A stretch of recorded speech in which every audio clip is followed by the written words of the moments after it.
Hi, Dr. Jen. Hello, how are you? I'm doing so well. Thank you so much for coming on to Breakroom Mom. We have so much to talk about. All right, Dr. Jen, you're finding us from the West Coast today. You are a board certified OBGYN.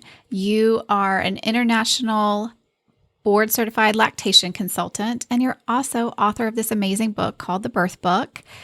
I read the book. I loved the book. It was when I got it, I was like, wow, this is substantial. It was such an easy read, I have to tell you. Yay, that was the Great. goal. Oh my gosh, great tips. It's the book that I wish I had had in 2018 when I was about to give birth for the very first time. Thank you. Yeah, it's funny you say that because people are like, so why did you just talk about birth? And I go, do you see how many pages there are just in this part?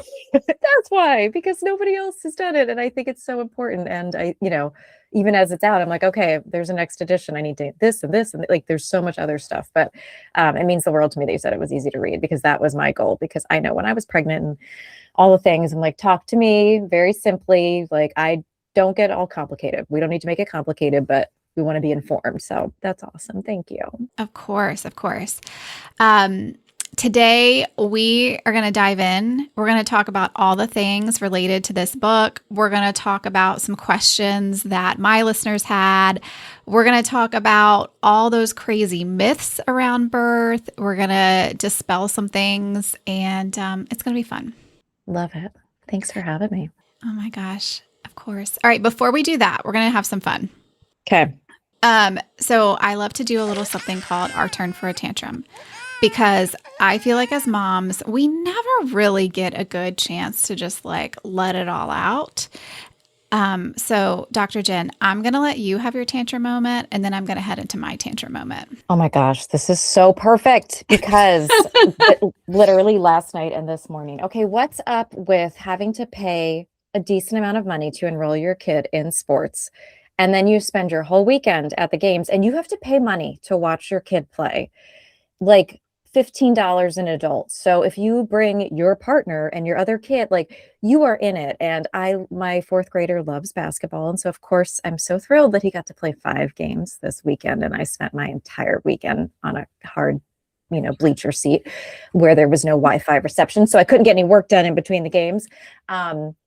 So yay for us parents who it's just a money-making machine. And I wish I'd thought of it because it could have paid off my med school loans by now if I just opened up like an arena and charged the prices they pay. So that is my tantrum. And I hope somebody listening feels seen and heard today from Oh that. my gosh. Listen, Mhm. I mean, N of one right here, I already still feel seen and heard because my daughter is in cheer, which don't get me started on cheer. That's a whole thing, but she's in cheer. It's not competitive. It's not competitive right now, but she wants But to get it'll into get competitive. there. It's gonna Um, get there.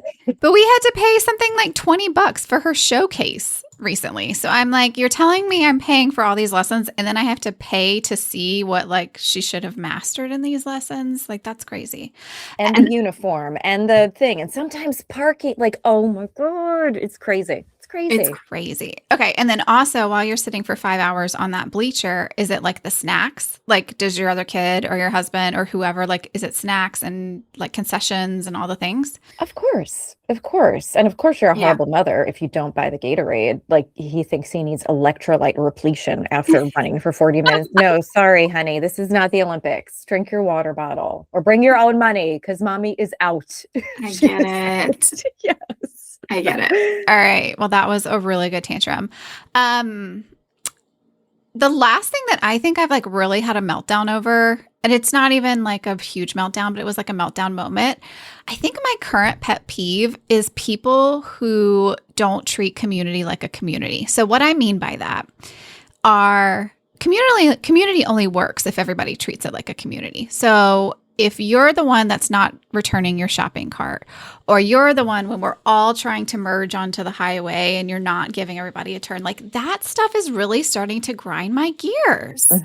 Yeah. It like in this current situation, could we not just let people in the lane? Could I we not know. do a zipper merge well? Could you not? Yeah, when you don't return the cart, I wish very bad things on those people. I'm like, I I hope you stub your toe know. today. I hope it rains and you're the only one without an umbrella. I know it's true. It's true. It's the rules of kindergarten, right? Like why? Why not? Why not? I feel you on that one. It's so true. We did learn all of that in kindergarten. It's the whole golden rule principle. And hey, listen, I know I come from like a huge place of privilege, but also, and I'm sure there's been moments where I had like crying infant, toddler pulling on my hand, and like Right. I You get probably a free like pass. Yes. abandoned Those, cart. yeah.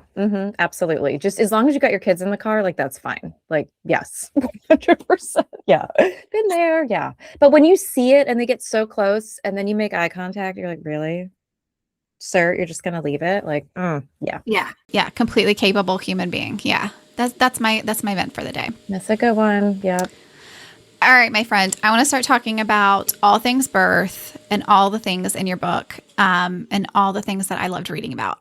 So, you are known for debunking myths, which I love. So, what is something that you've seen go viral, or maybe it's even like an old wives' tale around birth that you're just like, can we please just get rid of this one? It's keeping me up at night. Oh, there are a lot, but I think the one that really scares me, just because it seems to be getting a little more virality and it seems to be getting a little more normalized, is this idea that you never need medical care to have a baby. And so I'm talking about the free birth movement or unassisted birthing movement. I don't know if your listeners have heard of it, but it's this idea that you have a baby without any medical people there. So I'm not talking about home birth with like a trained professional, which I think can be done very safely. And I talk about it in my book, but I'm talking about it's like you and maybe your partner. And a lot of times it's not just you having your baby. These folks also tend to not get any prenatal care as well, because they believe that your body was meant to do this and it's going to be fine. And it is true that a lot of times that is correct. But what's unfortunate is that sometimes it isn't. And then when that happens, and if you went down that path because you saw these TikToks and you kind of went into this whole movement, and maybe you did it because you were mistreated by the medical system and you felt that these people were listening to you more. And I get that, that's on us. But if you have a tragic outcome, the guilt that you might carry with you is horrible. And there was a really great piece, if people want to look into this more, that ProPublica did a couple months ago now about this whole free birth society movement and how it is very dangerous. And I think, I'm almost certain that the founder of this free birth society, who is really garnering a ton of virality and content about this, I think she may have actually had a very bad outcome in one of her own births, if I recall correctly.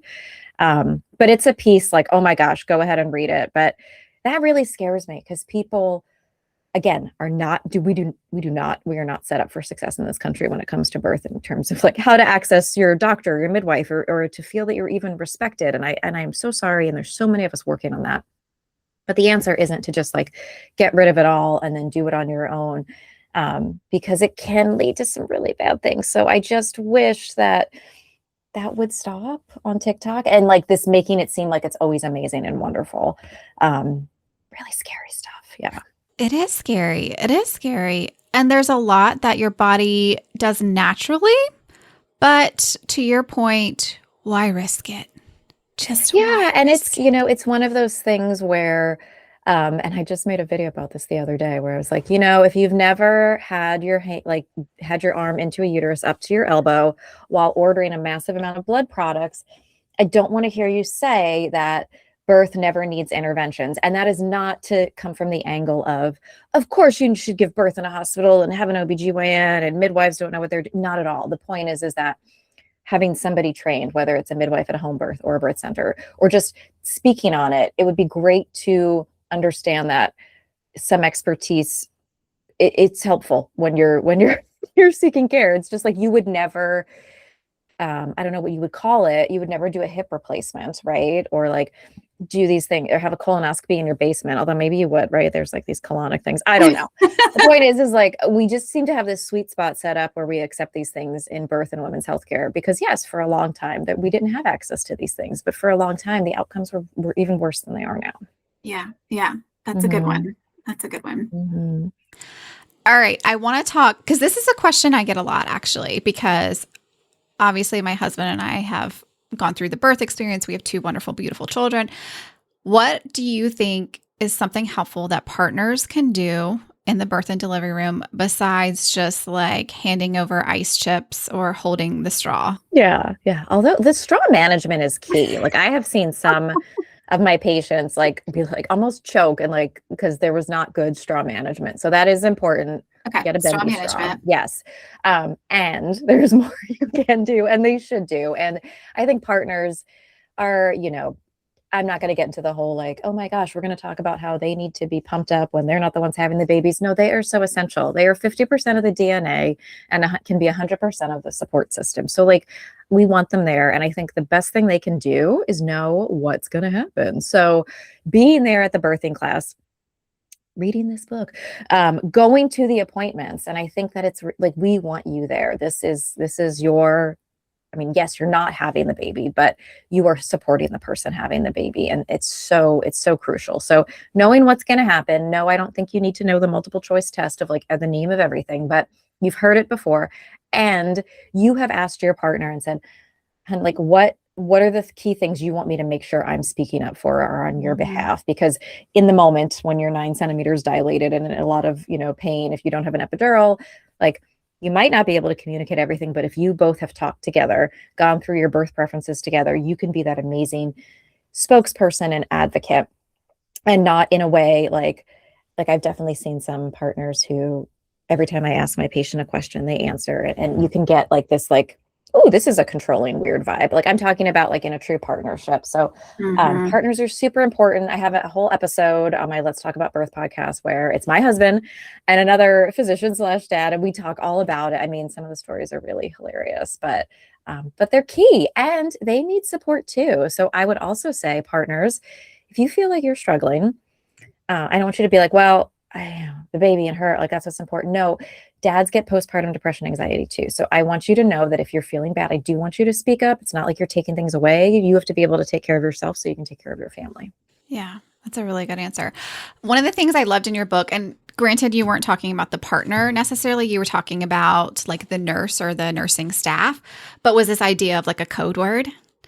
That's something that I probably, if I could go back, I would probably have that, just like a code word between myself and the partner. Whatever that code word means, I need to be left alone. I want all of these people out of the room safely, like if it's the right time, not, of course, when you're about to give birth. But I just love that idea. Like that's so important. Yeah. And so the code word that I talk about in the book is like, if you've got family member or people there and you're like, I thought I wanted them there and now I don't, like you can come up with a word with your, and trust me, we're not going to look at you like you're cuckoo. Like we do this all the time, but it is a great idea for like you and your partner, especially if you're somebody who you feel like, well, I want to speak up, but I worry that they might judge me differently or they might think I'm a difficult patient. But if I say this to you, that means that I need 5 minutes or 10 minutes. And should you have to go through these like code words and whatever, no.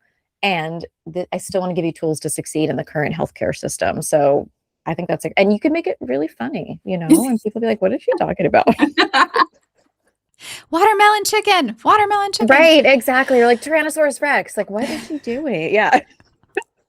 Okay, I do want to talk about some of the jaw on the floor moments that I had when I was reading the book, both positive, negative, like all the things in between. And one of the things I really appreciate about you is you are so honest that there are some things that are broken in the system. And like you're an advocate for getting it right. And there's many others like you.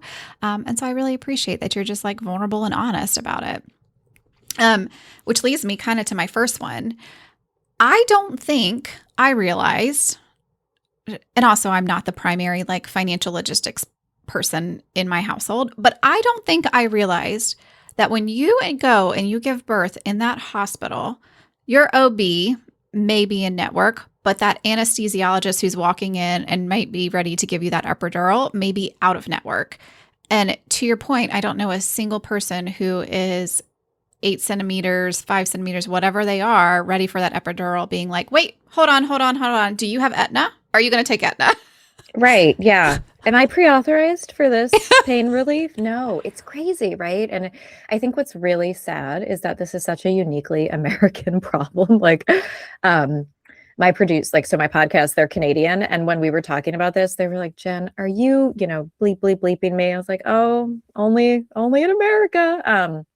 So yeah, I don't want you, the worst thing is to, think about it all and then get this huge bill. Right. And so, to be able to know this ahead of time, of course, you're going to check and see if your OB or your midwife is in network. but it's a great idea. And I put these like in the checklist, like, is the anesthesiologist, is everybody in network? One that I'm just thinking of just as we're talking, like if you need a high risk OB consultation, so the perinatologist, are they? Is the NICU team? And I don't want people to hear this and scream, be like, oh my God, now I need to make 27 phone calls, because usually it is fine. But I think a really good example is, let's say you end up with a C-section and it's really difficult, and maybe they need to bring in a urologist, right? Or a GYN oncologist if it's really difficult. And these are people who we don't normally interface with, like we usually do with anesthesia. But if they come in, you're not going to stop and say, I'd only like you to repair my bladder if you're in network. So asking these questions, but also knowing not just about when it comes to having your baby, things can happen, but also after that baby's born. It's in a perfect world, we've all got whatever it is, 3 or 6 months of savings, and you have some cushion and some cash flow. But I also know that's not the reality for many Americans. So I just put it out there to say, you could at least ask about the anesthesiologist and know, is it a contracted group? And are we covered? And then if not, get a good faith estimate.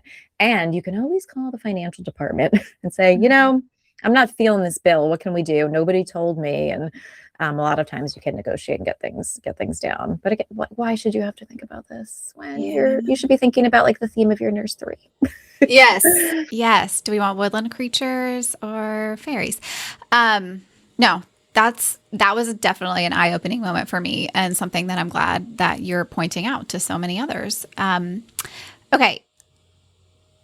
I know that when I say this, you're going to be like, yeah, like, no, duh. But this was an aha moment for me, which was, you've been going to OBs, from like 16 up, 18 up, depending. Like, and I think we're just like, okay, it's a routine pap smear or whatever the case may be.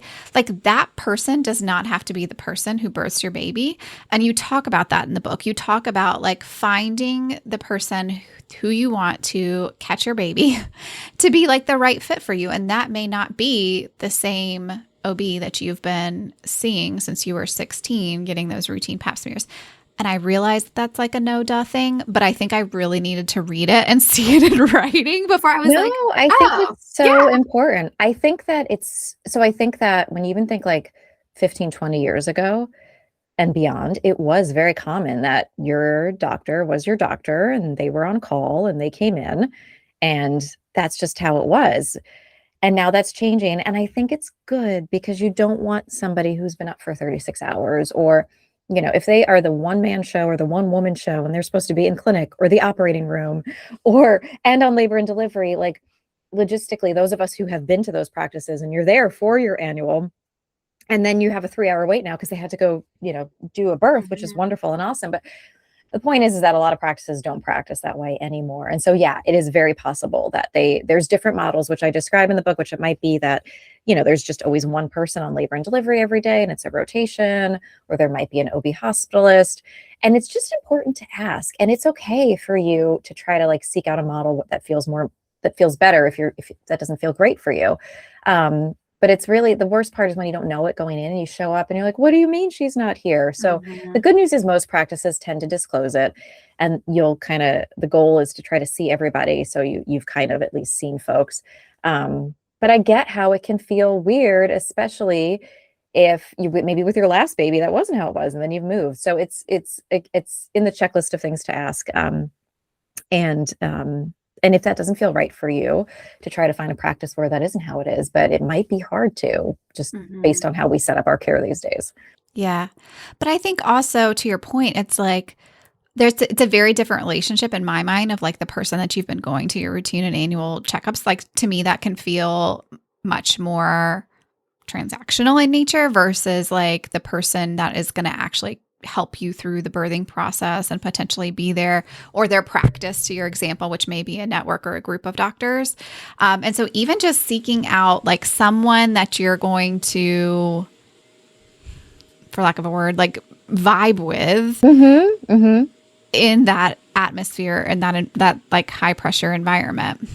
And this is where having a doula can be helpful too, because if you have a doula who's coming to your appointments, or even if she's not or they're not, but they're like, you're meeting with them ahead of time and then they're there at your birth, that can be a consistent person who knows you, who knows what's important. It's also why I talk about birth preferences or a birth plan, because even if you have, seen one person, you end up with somebody else, you've had this written down, hopefully you've gone over it in your prenatal care. So everybody's like, oh my gosh, yes, of course we have these things. But there's Mhm. ways to have this consistency, even if it's not the same person.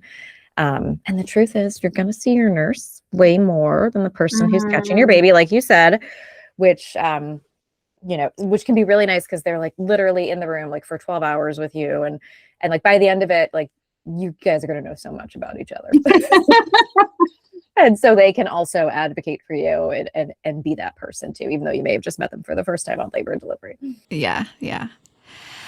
Okay. Another eye-opening fact for me. I want to talk a little bit about Catholic hospitals. And you need to keep me honest here. So what I understand or can remember is Catholic hospitals have different policies and guidelines. For example, when it comes to birth control, right? So for many people, they've had their babies before they leave the hospital or quickly after. They may want to make sure that there's some sort of birth control in place. A Catholic hospital cannot do that. They also have certain guidelines around abortion.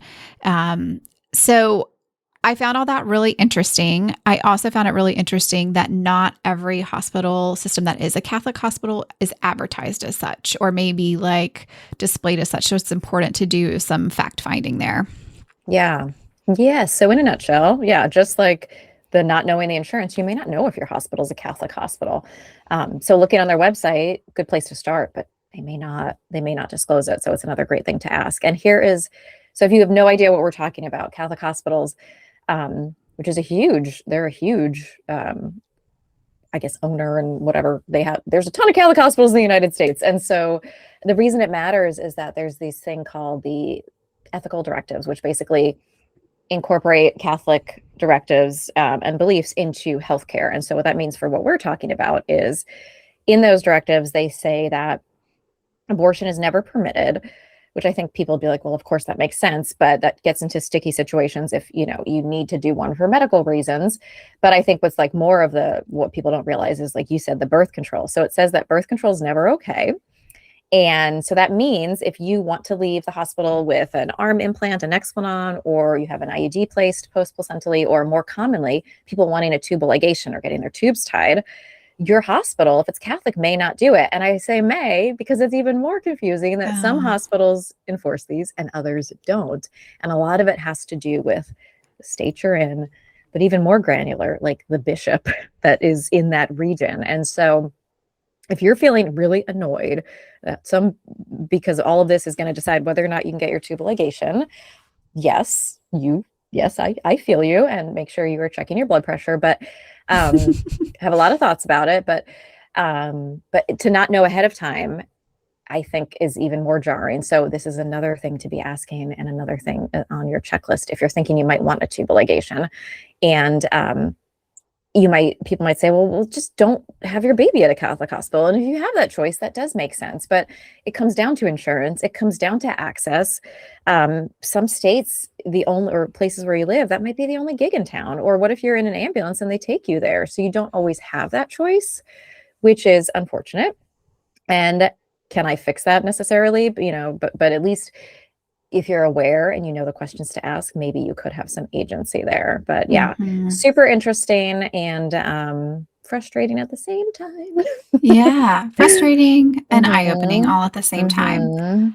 Um, can I tell you one thing that was jaw-dropping for me, but in a happy, positive way, which is no eating during labor is old news. Yeah, so okay, don't get too happy, okay? Okay, Because okay, here's okay. the thing I'll is rein that it in. so the data does not support telling people they can't eat in labor. And the real concern was that you would throw it up, it would go into your lungs, and it would cause pneumonia, heart attack, death. Very bad things. Of course, we want to avoid them, but it is so ridiculously rare. Yet, the American Society of Anesthesiology still says that we should be limiting food because of this hypothetical risk. So, it is very likely if you are giving birth in the United States that you will be told that you cannot eat in labor, or you might be restricted to things like ice chips or popsicles. Despite there being no data to support this, despite there being data to show that in the UK and in Europe, where people are allowed to, in many countries, are allowed free access to eat, they do great.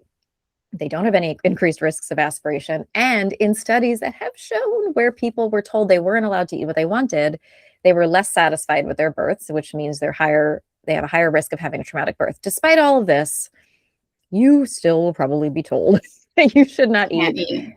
And I think that, if you are a very high risk patient, and I go into what that means, that probably makes sense. But for a low risk patient, I think this is a great moment for you to decide what feels right for you and to have these discussions. And if there is one thing I could change on my unit and elsewhere, it would be this, because we know that this is one of like the most physically intense things your body will do. It's like running 12 marathons. It's insane to think that we're just going to like a little Jello is going to keep you going, and IV fluids. Right. You need protein, you need sugar, you need also to feel like you're not somehow an invalid who can't eat. It would make sense if we had the data to support it, and we don't.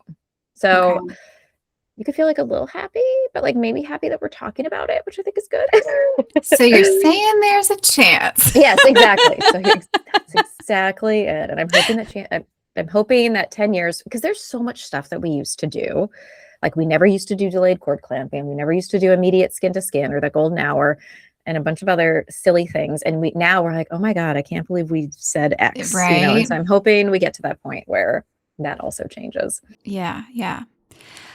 All right. This is my last eye-opening thing. And Dr. Jen, I just you put this in your book, but I just want to fact check you just to make sure that this is 100% accurate. You wrote up to half of all people who give birth vaginally have sex within 6 weeks postpartum. Mm-hmm. Yeah. And there we are. Wow. And, who knows how, the data, it's hard to assess because there's so much, reporting bias, but the point is that people are doing it. And I think that, I think it's fine if they're prepared, it's consensual, they want to do it. Cause when I posted something like, here's how to have sex safely in the first 6 weeks. And people were so mad at me. They were like, you're going to put this out there and guys are just going to think they're going to demand it. Well, guess what? The guys who were demanding it were doing it before this. So let's talk about how to say no if you don't want to. Right. But also there are plenty of women who've messaged me. I was like, oh, I thought something was wrong with me because I wanted to have sex and I didn't know how. And people were making me feel bad. Or my partner was like, what's wrong with you? The shift in hormones, not feeling pregnant. Sometimes I can feel really good. So, so you should be using a birth control plan if you don't want to get pregnant.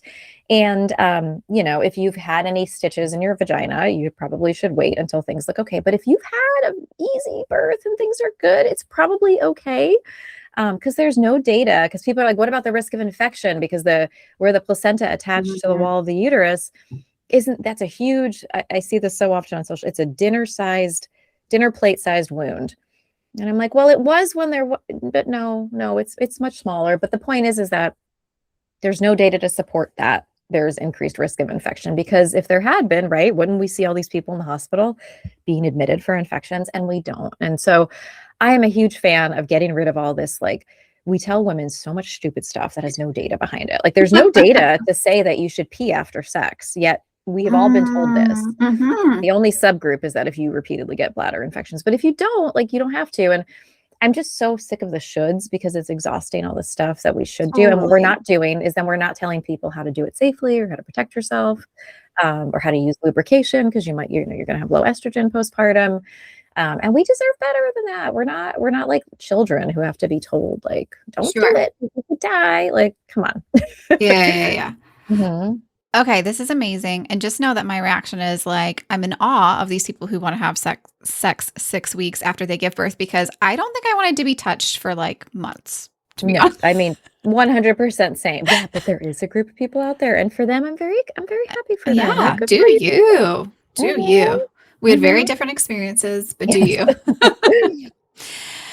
I want to talk about a hard thing, because I don't feel like we would be doing everything justice. Just like you say in your book, you talk about this hard thing because it's a component of millions of people giving birth, and that's stillbirth. So that is obviously soul crushing and life changing for those parents who experience it.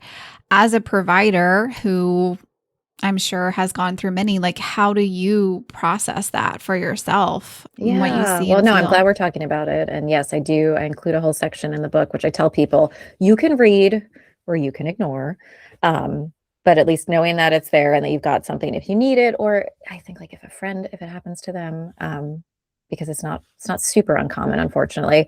It's there. And it's interesting as I get more experienced, I find that being involved in these births, while of course super sad and hard for everybody, they maybe it's because I enjoy helping to walk people through this well. And I feel like the team that I work with in my labor and delivery, I think we do a really great job. Like we, unfortunately, we're experienced at this, but like we treat our patients really well. And I feel like we have good Mhm. processes in place. So I think when you feel like you can really help somebody, it feels less traumatic as opposed to like, oh my God, I don't know what to say. So when I was in residency and when I was first out, I mean, yes, I would be crying, and like, what am I going to do? Not in the room, but like, and you'd be down and out for a few days. And I think that that was just because I was learning how to do this, and not to say that like I compartmentalize and it's unhealthy, but I think you learn to compartmentalize and see the good. Like we did this so well. We took a terrible situation, we did the best we could, and hopefully we set them up for success going Mhm. home. But I do think it's also one of these weird things that you have to like I write in my book, like you diagnose this and then you have to go run and do the delivery of like the first time parents who were so joyful. And then you got to go back in the room. Like it's not normal what we do in this world. And people No. think labor and delivery is always so happy, and it's not. Um, but I just think that when you can find some purpose and you feel some agency in what you do, then it doesn't feel as hard. But to people who are listening, like we don't just do it and we're like, oh, hey, what's for lunch? Like I can still remember, and you carry these with you and you think of them. Um, and that's hard, but yeah, but when you feel like you do it and you have the support and you can make something traumatic a little less traumatic, I think that's really powerful. Yeah, absolutely. Does your family or your partner know, like, this was a rough day for mom? Oh yeah, yeah. And when you are married to a pediatrician, and unfortunately, when he sees cases of child abuse, like we each have our things, and we each know, like I can't hear about all the detail, like I just can't. Mhm. Whereas he could, yeah. Um, and then my kids being older, they can, like I can tell them.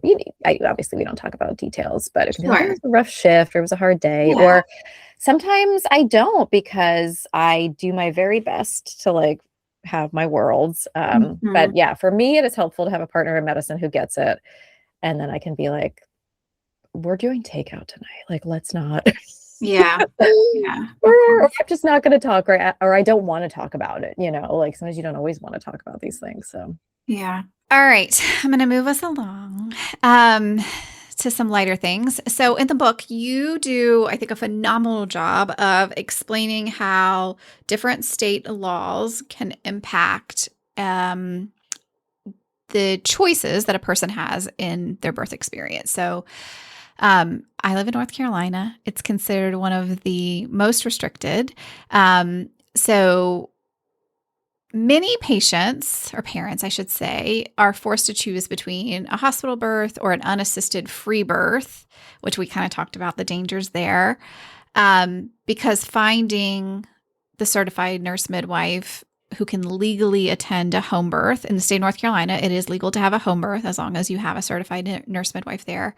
But for many people who can't find one, or yeah, just can't align their schedules or whatever, um, what are your thoughts around just state legislation and its impact on women being able to choose the type of birth that they want? yeah, it drives me nuts because a lot of these laws, I think the basis was they're like, let's make birth safe, because we have all seen, if you work in birth, we've all seen the home birth that went awry.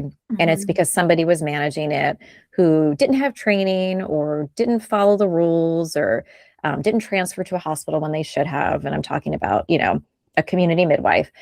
And so what happens is then you get these laws that say, okay, let's make it safer. Let's put in regulations in place. Let's make it that a certified nurse midwife, which is a specific type of what they are, nurse and a midwife, let's only have them do home births, and that's going to be great because they've got this advanced training.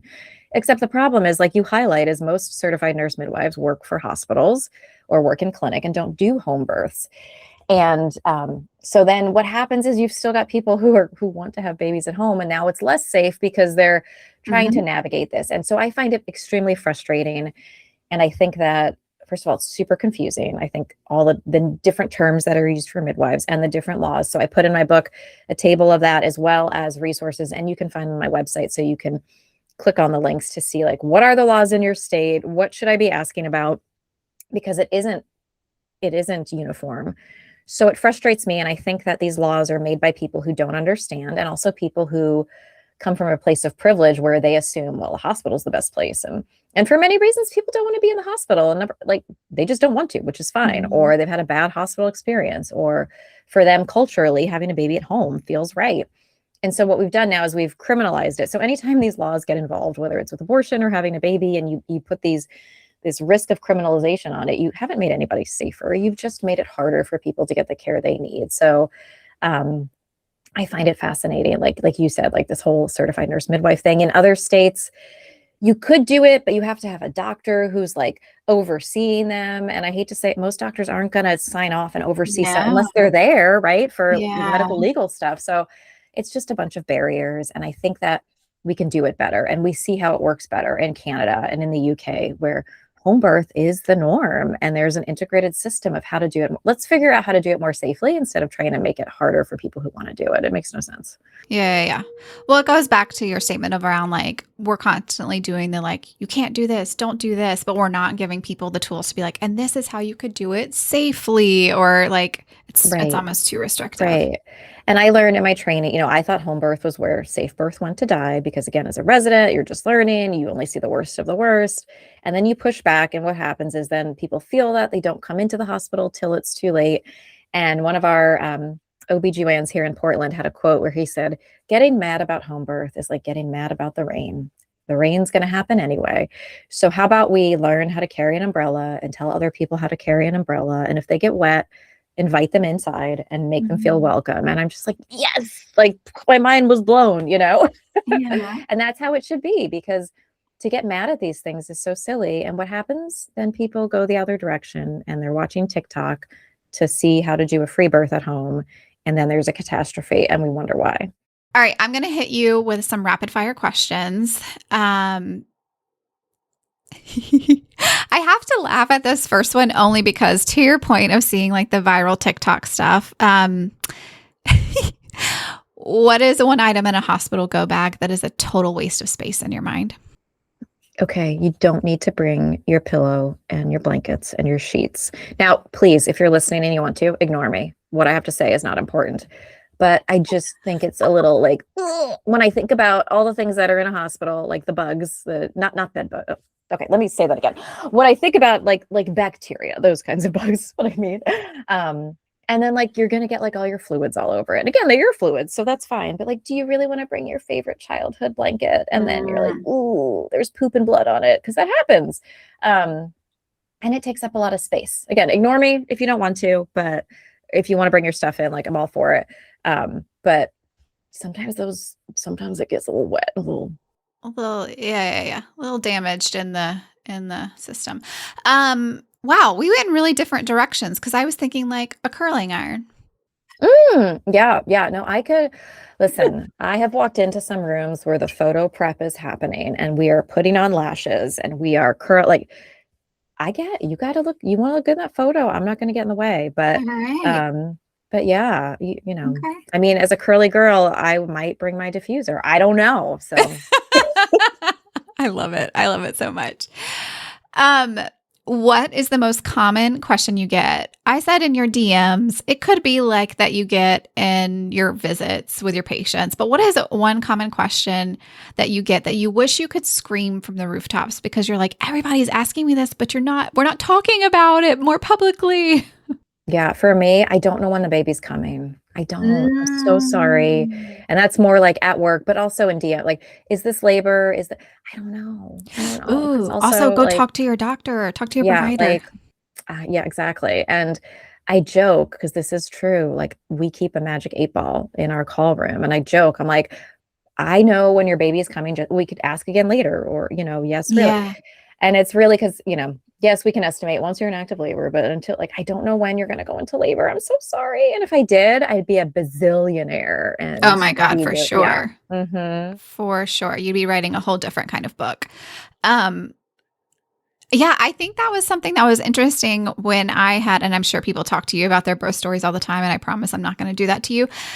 But I can distinctly remember being the providers. I saw midwives, but the providers being like, "Yeah, we really don't know what causes it, and what causes labor in your body. Like, we don't know what is that magic moment where your body just It's says, like an like, insane cascade of a gajillion hormones.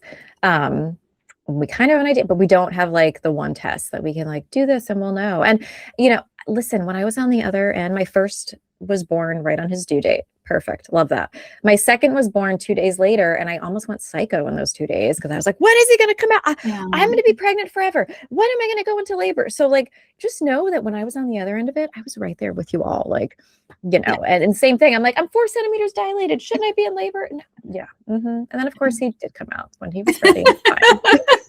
As they do, as they do. But that's like the worst time, right? Because it's when all the family and friends are texting you, like, is it happening yet? How do you Yeah. feel? Like, oh, I Like, just forgot to tell you the baby's here. Yeah. yeah. Yeah. Which is a hot tip. I'm like, have somebody like, do not disturb as your friend, or don't tell people you're even in the hospital until like after the baby's out. And who cares if they're angry? Like, whatever. Like, just play a good defense because people go crazy and they try to get in. And Totally, totally.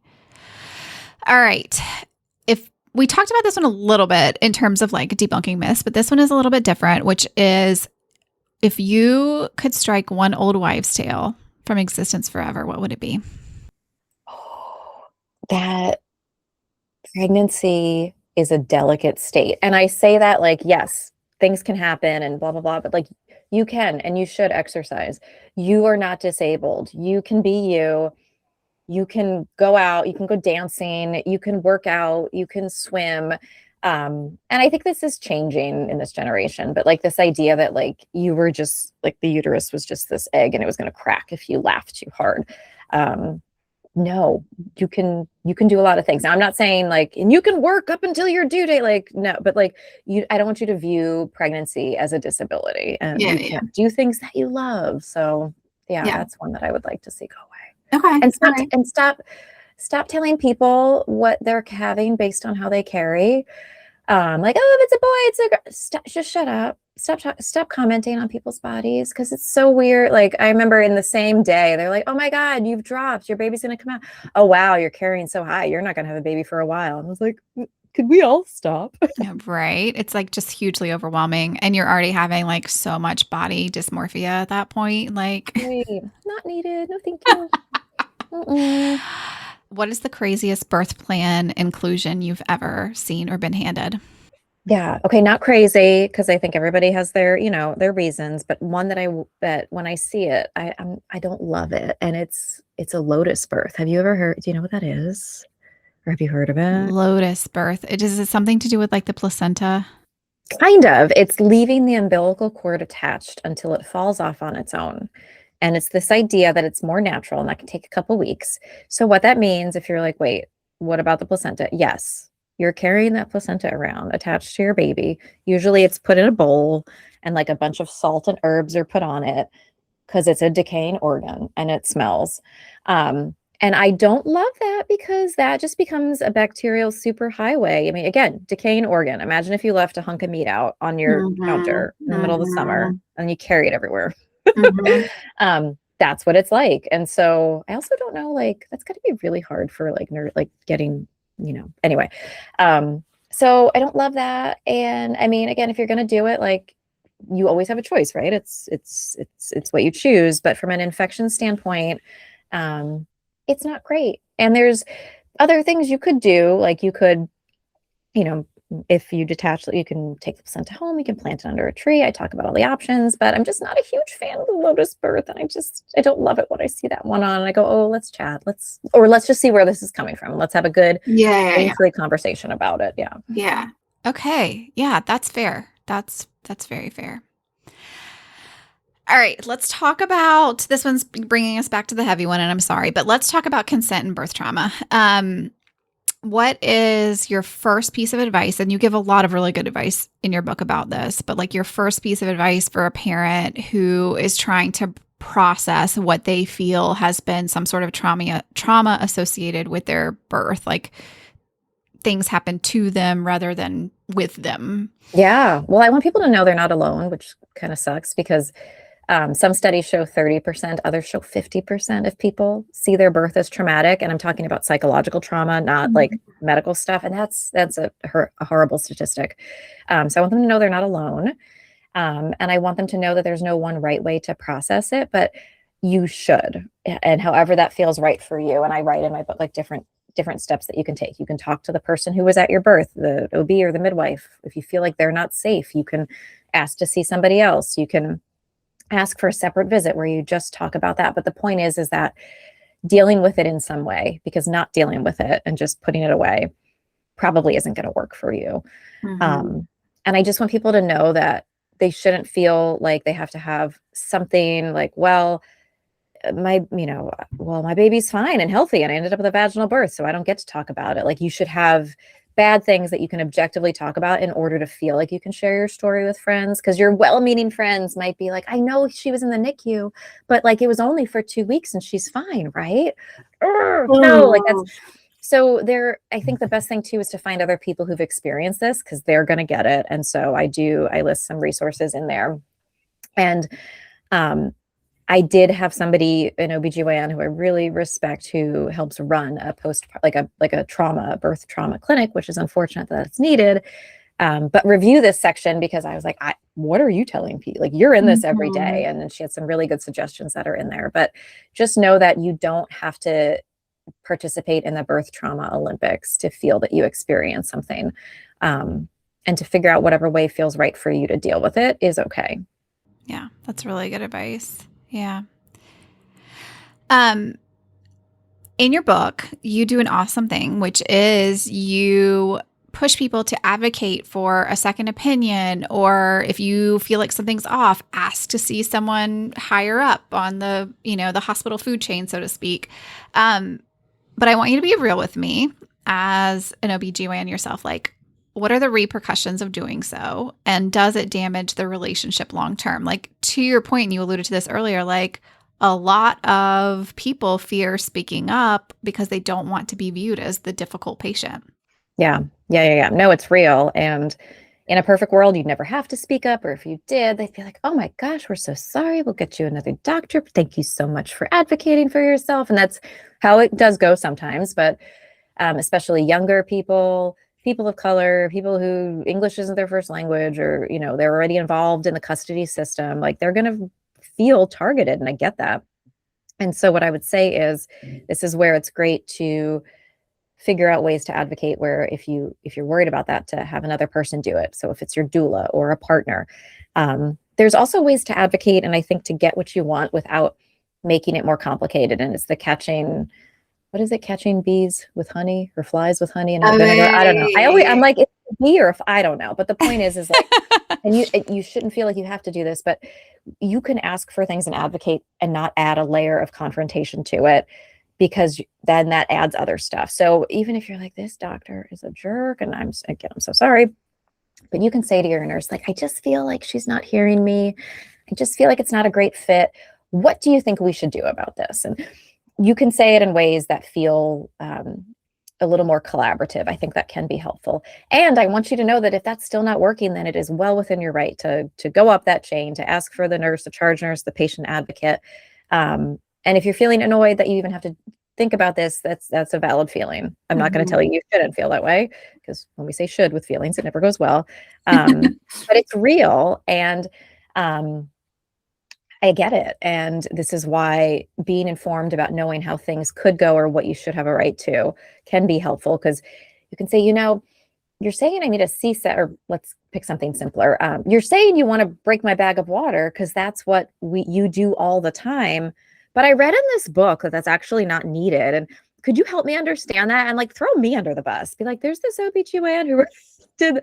And when you come in with receipts like that, they can be like, oh, she knows what's up, you know? And I'm not trying to make birth combative, but I don't want you to feel like you have to carry it all on your shoulders. Yeah. Yeah. I love that. Blame Dr. Jen. You heard it here first. Listen, I'm here for it. I'm always getting in trouble for speaking up. So I'm just add it to the list.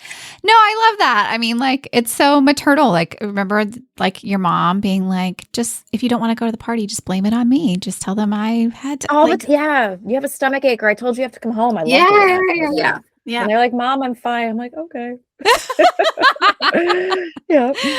Oh my gosh. So funny. So, one of my last questions to you is, are you seeing people coming in with a lot of misinformation, maybe confusion or increased concerns based on what they're seeing and hearing from this current administration or governmental bodies today? And how has that impacted your practice? Yeah. Oh, yeah. Yeah. And I think that it kind of started with COVID with just concerns about vaccines, which sort of led to more hesitancy. But what we're seeing now is that parents are like, who do I believe? Because you're telling me this immunization schedule changed, but the American Academy of Pediatrics says there's no new data and da, da, da. And so I feel for them. But unfortunately, we are seeing negative outcomes, such as we're seeing less vaccine uptake. And I'm not here to tell you that you have to vaccinate or whatnot, but I talk about the evidence-based schedule and all that stuff in my book. But what I'm worried about is that it's not like there's all of a sudden new information or people are coming in more empowered because they're getting good information and we're having great conversations. It's really, like you said, like it's misinformation, but it's disinformation and it's more fear. So there's a lot more fear-based decisions, like what we saw when there was the incorrect statement by a certain politician that Tylenol causes autism. So nobody should ever take Tylenol in pregnancy. And that's really dangerous. But then we saw a study that showed that Tylenol prescriptions decreased or your usage of it decreased in the emergency department. And that worries me because we know that a fever in pregnancy can be bad. So we're seeing more fear and more misunderstanding. And then what happens is people are taking information from folks who do not have the expertise or their best interest at heart. So the answer is yes. And so I would say, when you see this stuff, save it and bring it in and show me and be like, I saw this video. Can you please, I'm freaking out. What's going on? And like, do that with your OB, with your midwife, with your anesthesiologist, because if we know what's scaring you, we can be like, actually, that is true. And I'm so glad you're taught, or no, and here's why, but here's how I can reassure you. Nobody should be making fun of you for bringing in the video. Like, I love it when somebody whips out a phone and they're like, I took a picture and it looks like this is what came out of my vagina, or this is the video. Like, it helps us just to like jump to the chase. So please know that if something is scaring you or you're scrolling social media, do a gut check afterwards. Do you feel better or do you feel worse? Because sometimes there's like the corner of birth TikTok where it's beautiful and it's empowering and you're like, oh my God, look at that. And then it goes off the rails and you're like, wait, do I feel better or do I feel worse? And then know that, okay, it's time to put the phone down or like clear your search history. I think that can be helpful. I have taken up more than enough of your time today, and I am appreciative of the like 5 minutes we're going to go over. I'm just going to do a couple things to wrap up here. So the last segment that I like to do with people is something called cheat codes. So cheat codes are anything that you have implemented in your daily life that has just made things run more smoothly for your household. Teach your kids how to make their own breakfast, make their own sandwiches, and most importantly, put on the coffee pot when they wake up so it's already there when you're awake. I love this. Mine now, if they didn't push that button, I'll be like, what happened, boys? They're like, well, we emptied the dishwasher. I'm like, yeah, and there's no, and I'm not trying to make it sound like I'm this horrible, but like, why not? Kids can pour a bowl of cereal and your life is so much better. And they also feel like I got this. The only problem is then when they use, like today, the last of the milk. So I didn't have any milk for my coffee, which maybe they did on purpose. I don't know. I found like old dairy creamers, like, oh my God, okay, we're okay. So we made it through. Thank you. That's too funny. No, I love that. Like, teach them all the skills so that they can be independent and so they can make sure mom wakes up in a good mood. Love Absolutely. It's good for everyone. Yeah. Good for everyone. Good all around. Awesome. Well, Dr. Jen, I cannot say thank you enough. Find the birth book on Amazon, order it today, leave a review. and find you on your social medias too, right? Because you post lots of good things all the time. Yeah, no, I agree. Yeah, if you buy a book, this is for anybody. If you buy a book or you love somebody, leave a review for whatever it is. I'm now obsessed with leaving good reviews for everybody in my life because you know what it does. But yeah, follow me on all the socials, Dr. Jennifer Lincoln, or at my website, drjenniferlincoln.com.